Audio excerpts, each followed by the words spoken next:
Tayo ay magpasalamat sa Allah subhanahu wa ta'ala dahil nakarating tayo sa araw na ito na kung saan tayo ay nagtipon-tipon upang magsagawa ng isang pagsamba at pag-alaala sa Allah subhanahu wa ta'ala. Marami sa ating mga kapatid sa pananampalataya sa Islam ang nagnanais na makarating sa araw na ito upang magsagawa ng pagsamba at pag-alaala sa Allah, subalit sila ay inabutan na ng kanilang oras. Marami rin o ilan din sa ating mga kapatid sa Islam ang mayroong plano patungkol sa kanilang negosyo, sa kanilang pamilya, sa kanilang pag-aaral, sa kanilang mga trabaho, subalit umabot sa kanila ang kanilang kamatayan, kaya hindi na nila ito may pagpapatuloy pa. Ngunit tayo mga kapatid, naririto tayo sa araw na ito upang magsagawa ng pagsamba sa Allah subhanahu wa ta'ala, hindi dahil sa mas malakas tayo sa mga kapatid natin na sila ay nabutan na ng kanilang kamatayan, at mas lalong hindi dahil tayo ay siniswerte.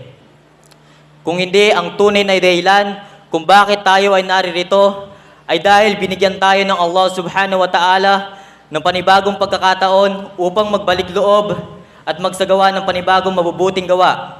Mga kapatid sa pananampalataya sa Islam, magpasalamat tayo sa Allah subhanahu wa ta'ala sa buhay na ipinagkaloob niya sa atin. At nararapat sa atin mga kapatid na tayo, pahalagahan natin ng todo ang buhay na ipinagkaloob sa atin ng Allah subhanahu wa ta'ala, at marapat sa atin na wag natin itong gagawing isang laro.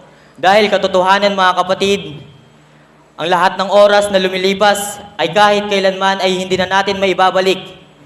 Ang kada segundo, minuto, oras, araw na lumilipas, katotohanan mas lalo tayong lumalapit sa ating mga libingan.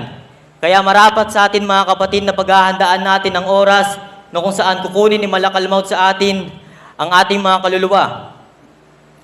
Mga kapatid, may dalawang halimbawa ng lalaki na kung saan pareho sila ng ginagawa, subalit magkaiba ang gantimpala na nakukuha nila mula sa Allah subhanahu wa ta'ala. May dalawang lalaki na nagtatrabaho buong araw, subalit sa paningin ng Allah subhanahu wa ta'ala, ang isa ay may gantimpala, habang ang isa ay wala.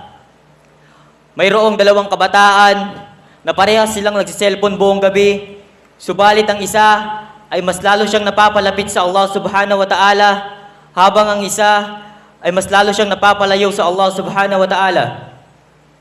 Mayroon din namang dalawang Muslim na kung saan sila ay parehong kumakain, ngunit ang isa, nagiging ibadat, pagsamba ang kanyang pagkain, habang ang isa ay nagiging walang saysay ang kanyang pagkain.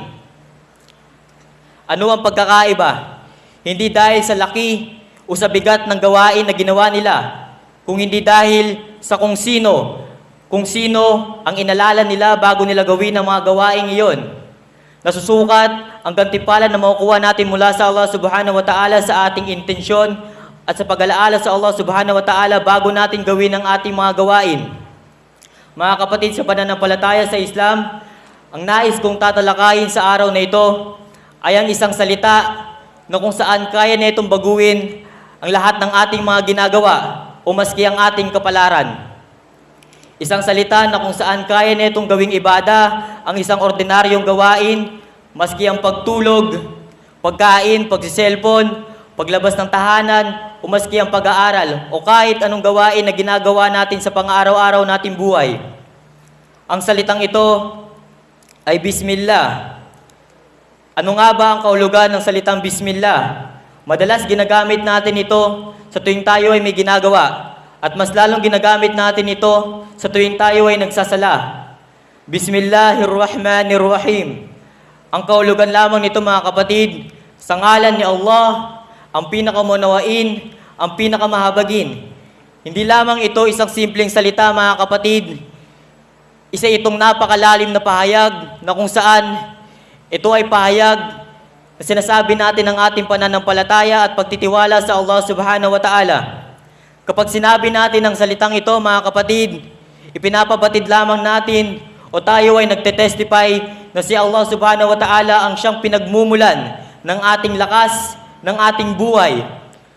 At sa tuwing tayo ay magsasabi ng Bismillah, katotohanan, mga kapatid, tayo ay humihingi ng tulong sa Allah subhanahu wa ta'ala, at tayo ang nagiging silbi o nagiging testify na kung saan si Allah subhanahu wa ta'ala ang siyang tunay at nag-iisang Diyos, na kung saan tayo ay nagpapakumbaba, inilalapit natin ang ating sarili sa Kanya at tayo ay nagpapababa o nagpapakumbaba sa Kanya. Mga kapatid, sinabi sa hadis na iniulat ni Abu Hurairah radhiyallahu an, qala Rasulullah sallallahu alaihi wasallam, kullu amrin dhibalin la yubda'u fihi bismillah fahuwa abthar. Sinabi ni Propeta Muhammad sallallahu alaihi wasallam, ang lahat ng mga mahalagang gawain na sinisimulan ng wala ang pangalan ng Allah subhanahu wa ta'ala, katotohanan, ang gawain na iyon ay kulang o walang biyaya mula sa Allah subhanahu wa ta'ala.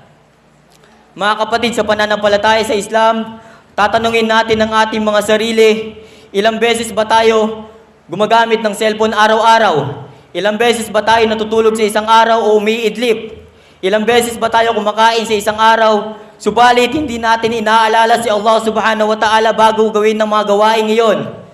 Kaya mga kapatid, napakaganda na sisimulan natin ang paggawa ng kabutihan sa salitang ito. Simulan natin sa salitang Bismillah.